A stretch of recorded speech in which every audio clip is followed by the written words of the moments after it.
فأما الإنسان إذا ما ابتلاه ربه فأكرمه ونعمه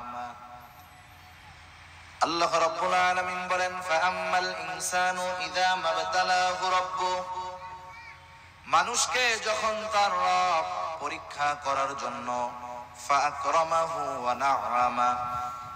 তাকে সম্মান দেয় আর সম্মান দেয় সম্পদের মালিক বানায়া দেয়।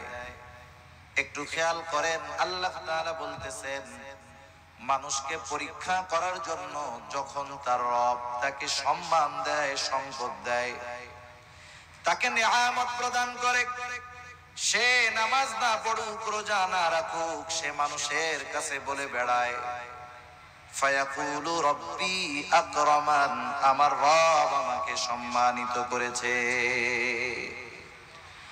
আল্লাহ তাআলা বললেন আমি মানুষকে সম্মান, সম্পদ, নিয়ামত পরীক্ষা করার জন্য দেই,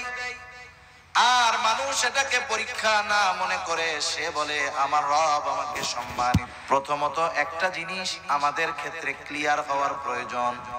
আল্লাহ তাআলা শুধু অভাব, কষ্ট, দুরবস্থা দিয়ে মানুষের পরীক্ষা নেন বিষয়টা এমন নয়,